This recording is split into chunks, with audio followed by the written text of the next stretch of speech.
lingkungan masyarakat yang ada di dalam, sebab masyarakat di luar juga sudah sangat geram dengan aksi yang sangat keji ini, bahkan lebih daripada binatang, bahkan lebih daripada kejinya iblis seperti itu.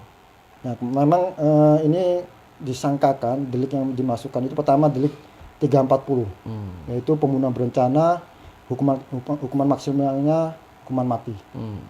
Kemudian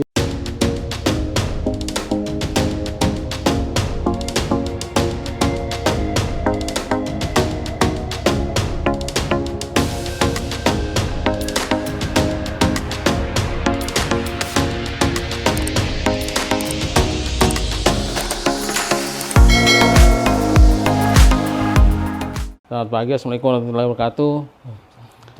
Tanggal 6 Februari kemarin terjadi kasus cukup tragis di RT 18 Desa Babulu Laut, Kecamatan Babulu, Kabupaten Penajam Pasir Utara, di mana satu keluarga 5 orang terdiri dari suami istri dan 3 anak yang masih umur 15 tahun, 10 tahun, dan 3 tahun mengalami dibunuh secara sadis oleh tetangga sendiri yang bernama Junedi, yang masih duduk di bangku SMK di salah satu sekolah di Babulu.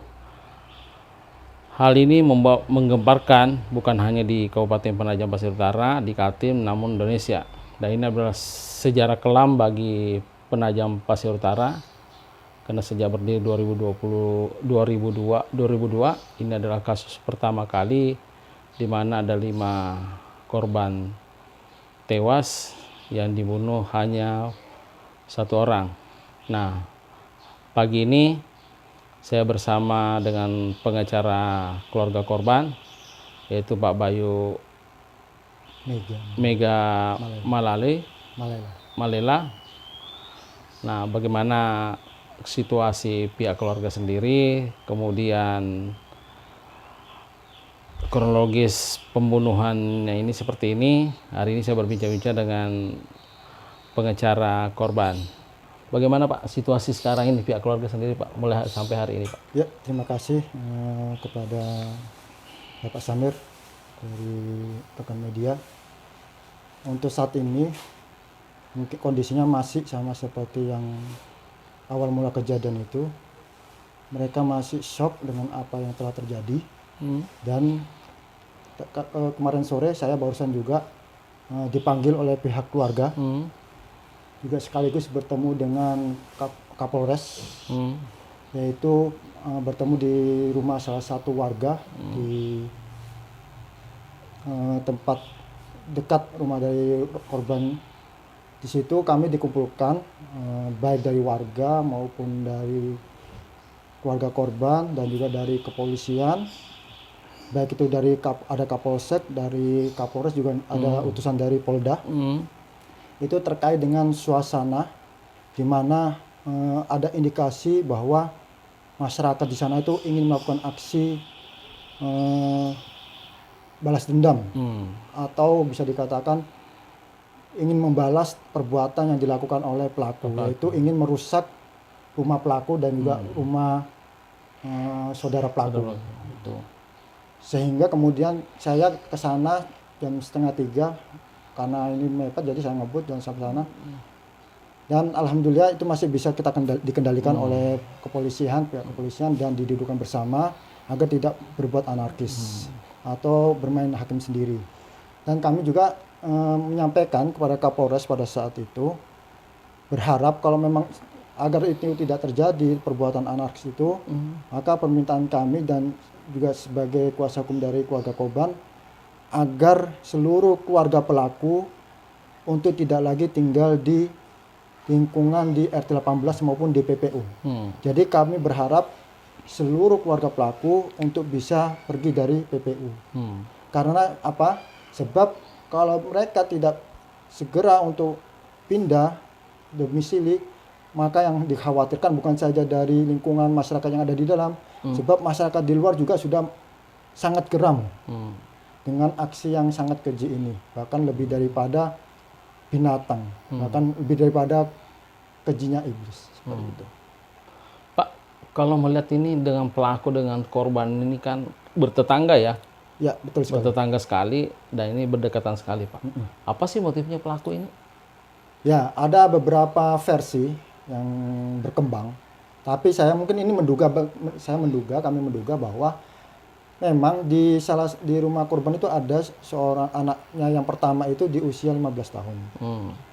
Nah, sedangkan pelaku saat ini kan dia duduk di SMA kelas 3. Nah, ada kemungkinan besar memang dia itu suka dengan korban tersebut. Namun apakah itu sudah diutarakan atau tidak, kami masih menelusuri. Tapi kalau yang berkembang bahwa mereka adalah mantan pacar, sama sekali tidak. Karena keluarga baik pelaku maupun keluarga pelaku ini orangnya sangat tertutup di masyarakat.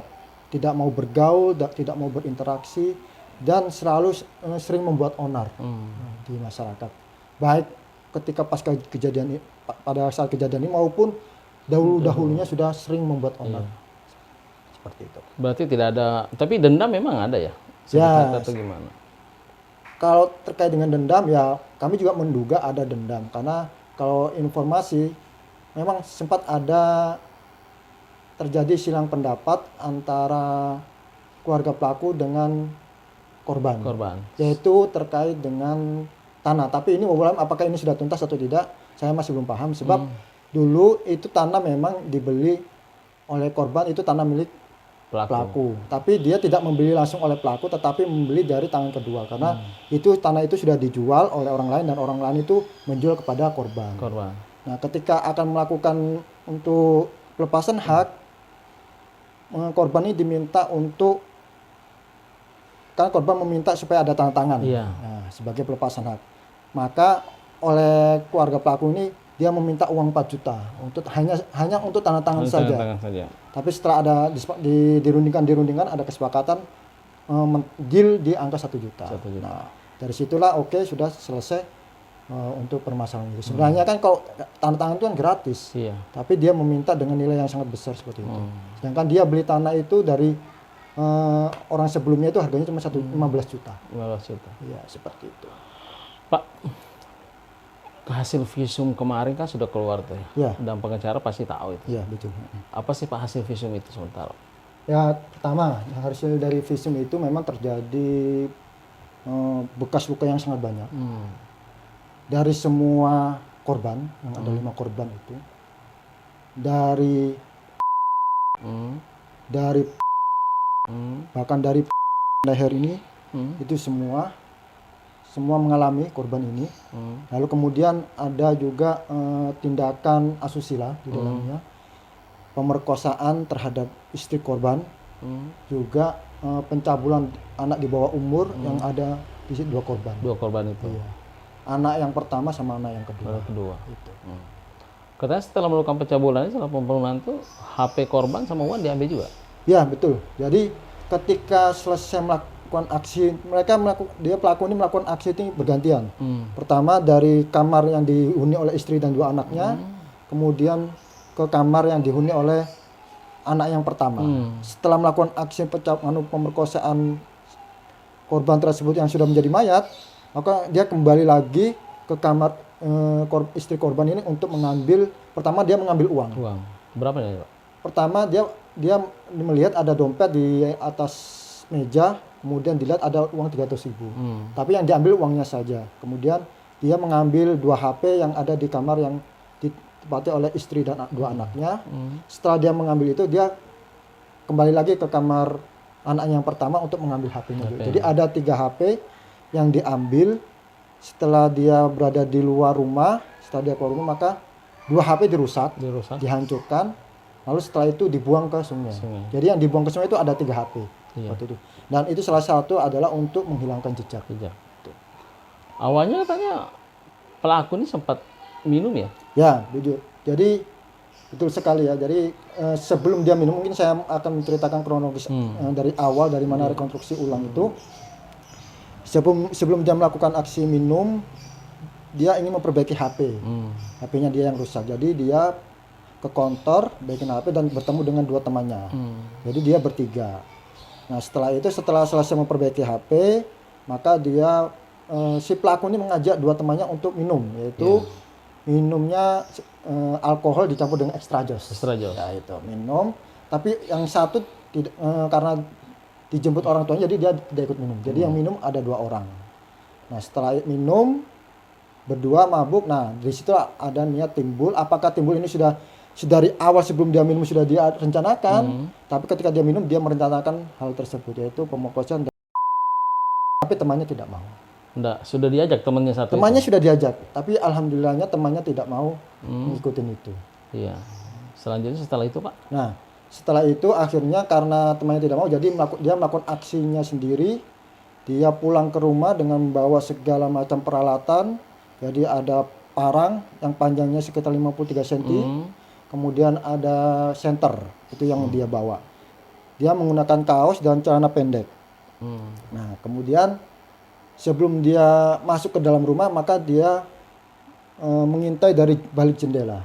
Dilihat, diintai, dan ternyata di situ tidak ada motor. Artinya kalau memang tidak ada motor, berarti bapak korban ini, si Waluyo ini, berarti tidak ada di rumah. Itu. Nah, maka ketika itu, maka dia mematikan kilometer lampu. Setelah lampu dimatikan, maka dia masuk ke dalam rumah. Kondisi pintu pada saat itu memang tidak terkunci.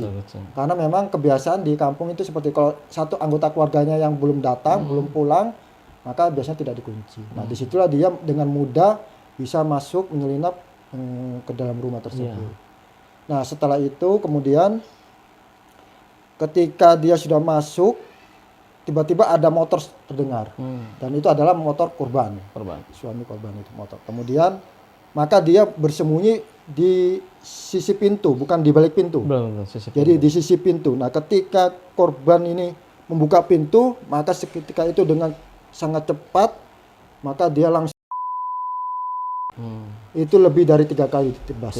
Dan akhirnya tergeletak, tidak berdaya karena betul-betul mungkin karena merasakan sangat sakit sehingga dia tergeletak. Walaupun pada saat itu masih belum meninggal karena masih ada nafas yang terdengar. Nah, lalu kemudian pelaku ini setelah melakukan aksi yang pertama,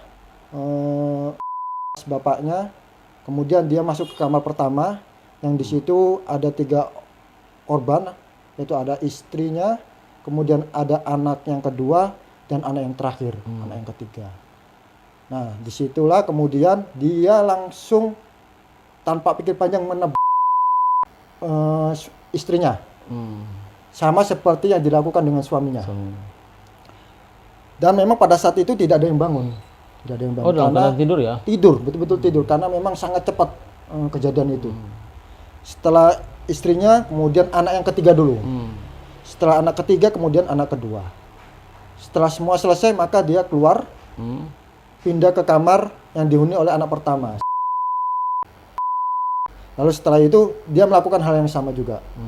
Nah, setelah selesai semuanya, ketika dia keluar dari kamarnya Risma ini, dia melihat bapak korban ini, dia sedang kondisi merangkak dari luar pintu untuk masuk ke dalam ruang tamu. Mungkin karena dia juga karena sangat khawatir terhadap kondisi keluarganya. Maka dia berusaha bagaimana ingin mengetahui kondisi keluarga yang ada di dalam rumah. Maka pada saat itu pula kemudian pelaku ini melakukan aksi yang lebih keji lagi.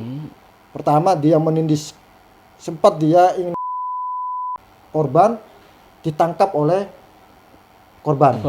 Parang pelaku ditangkap oleh korban sehingga parang itu pun terjatuh. Nah, setelah terjatuh maka pelaku langsung menindis korban dengan mencekek, kemudian memiting dari belakang.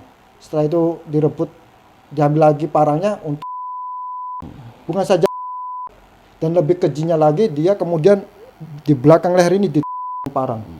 Apakah itu tembus? Kami kurang paham. Tapi yang jelas melihat dari rekonstruksi itu betul-betul dia mengeluarkan energi yang sangat kuat. Tapi kelihatan waktu rekonstruksi itu pelaku tidak ada penyesalan atau gimana? Ya, itulah yang sangat saya sedihkan sekali ya. Kenapa saya sangat sedih sekali itu karena dari rekonstruksi pertama sampai terakhir sama sekali saya tidak melihat ada rasa penyesalan. Bahkan air mata pun tidak ada jatuh. Ini menunjukkan betul-betul anak ini tidak ada rasa penyesalan sama sekali. Apakah maka itu dengan itu bisa dikatakan dia itu memiliki motif dendam atau tidak? Nah, kami masih menelusuri itu. Sempat Pak bincang-bincang dengan pelaku. Nah pada saat itu memang jadi gini, pelaku ini memang tipikal anak yang karakternya pendiam. Bukan saja pelaku, seluruh keluarga pelaku yang dikenal oleh masyarakat, yang saya tahu dari masyarakat bukan saja dari pihak korban, memang sangat tertutup sekali. Nah, pendidikan pelaku ini oleh orang tua pelaku ini ada memang didikan yang sangat keras. Sedikit main fisik, sedikit cabut parang dan sebagainya. Makanya kemudian terbentuklah karakter anak tersebut seperti itu. Seperti itu. Nah, harapan dari pengacara Pak, hukuman ini kan pembunuhan berencana ya? Ya betul sekali pembunuhan berencana. Nah, memang ini disangkakan delik yang dimasukkan itu pertama delik 340, yaitu pembunuhan berencana, hukuman maksimalnya hukuman mati. Kemudian ada delik 338, Iya. pembunuhan biasa, yang itu hukuman terberatnya 15 tahun. Kemudian ada delik 365, yaitu pencurian, yang hukumannya sama. Kemudian ada delik 385, pemerkosaan yang dilakukan oleh pelaku. Terhadap istri korban, dan itu hukumannya sama 15 tahun. Dan yang terakhir adalah pasal nomor 81 dan 82 terkait dengan Undang-Undang Perlindungan Anak, yaitu pencabulan anak di bawah umur, yang itu hukumannya sama, yaitu 15 tahun. 15 tahun. Nah, ini yang berkembang saat ini kan, anak ini kan usianya masih di bawah 18 tahun. 18 tahun. Artinya dia masih di bawah usia. Tapi setelah kami melihat bahwa ternyata si anak ini sudah memiliki KTP dan memiliki hak pilih. Artinya ketika seseorang sudah memiliki KTP dan hak pilih, itu sudah dianggap dewasa karena dia sudah bisa menentukan dirinya sendiri, memiliki tanggung jawab terhadap dirinya sendiri. Maka itulah kami berharap sekali, baik itu nanti kepada pihak dari kepolisian maupun kepada jaksa penuntut umum dan majelis hakim yang memeriksa perkara ini, untuk usia ini dikesampingkan. Memang kalau kita dari kalender Masehi memang dia kurang, tapi kalau dilihat dari kalender Hijriah, dia itu sudah lebih dari 18 tahun. Karena ini korbannya adalah yang beragama Islam, kemudian pelaku ini juga beragama Islam, kami harapannya nanti usia itulah yang usia Hijriah lah yang dipakai, sehingga dia bisa diperadilkan peradilan umum, bukan peradilan anak. Sebab kalau peradilan anak itu memang tidak ada ketentuan hukuman mati, hanya seumur hidup. Lalu kemudian bahkan untuk dalam persidangannya pun persidangan tertutup. Dan itunya tidak diinginkan oleh baik itu keluarga korban, bahkan juga seluruh masyarakat yang ada di sana, bahkan di PPU juga. Kalau kita melihat di sosial media itu, mereka semua menginginkan itu hukuman seberat-beratnya. Hukuman mati. Kenapa? Sebenarnya hukuman mati itu sebenarnya tidak sebanding dengan apa yang dia lakukan, membunuh 5 orang, bahkan di situ ada anak kecil. Maka sebenarnya hukuman mati pun itu tidak sebanding dengan apa yang telah dia lakukan, seperti itu. Pak, terakhir Pak, situasi keluarga korban ini orang tuanya kan bapaknya masih hidup ya, saudaranya itu. Ada trauma enggak mereka atau bagaimana Pak? Jadi gini ya, memang pertama orang tua keluarga korban ini masih hidup dua-duanya. Yang perempuan ini stroke dia. Yang bapaknya masih alhamdulillah masih sehat. Tapi ya itu tadi, dia selalu setiap hari itu selalu mengingat. Sebab tidak ada rasa sama sekali menduga hal ini terjadi. Karena sebelum kejadian itu ternyata bapak korban ini dia sebelumnya sedang berbincang-bincang dengan di orang tua rumah korban. Sedang ngobrol bareng dengan keluarga yang lain, bicara santai lah seperti hari-hari biasa. Nah, ketika dia pulang sekitar jam 11:30 itu, maka dan informasi itu didapat oleh keluarga korban itu sekitar jam 2 bahwa ada terjadi aksi itu. Dan saya katakan kenapa ini menjadi pelaku ini dikategorikan adalah pembunuhan berencana, karena ini betul-betul sudah direncanakan secara matang. Baik dari rumah dia membawa senjata, kemudian dia mencoba untuk menghilangkan jejak, barang bukti dan sebagainya. Itu sebenarnya apa yang dilakukan ini, kejahatan yang dilakukan ini sebenarnya tidak mungkin akan dilakukan oleh anak-anak. Pasti ini dilakukan orang dewasa. Maka daripada itu, kami sangat berharap kepada seluruh komponen stakeholder yang akan menangani perkara ini, yaitu tadi, usia kami sangat berharap untuk dikesampingkan. Ada rencana Pak untuk psikolog yang mendampingi pihak keluarga ini untuk supaya mereka tidak trauma atau gimana? Ya, kami sih berharap seperti itu. Harapannya sih supaya itu tadi untuk menghilangkan memori yang sangat tidak suasana yang tidak baik ini. Untuk menghilangkan suasana yang selama pasca kejadian ini, harapannya sih ya memang supaya ini segera berangsur hilang lah. Makanya kalau memang itu diperlukan ya kami juga nanti akan berkoordinasi dengan pihak korban seperti apa. Kalau memang itu dibutuhkan, kalau mereka juga siap ya insya Allah kita akan ikut itu semua. Oke. Terima kasih banyak Pak. Siap. Demikian wawancara kami, bincang-bincang kami dengan pengacara keluarga korban. Mudah-mudahan ini adalah kasus yang terakhir yang terjadi di Penajam Pasir Utara, dan mudah-mudahan keamanan dan ketertiban pasca kejadian ini tetap kondusif. Seluruh masyarakat diharapkan tetap tenang, serahkan sepenuhnya ke pihak aparat hukum untuk memproses pelaku.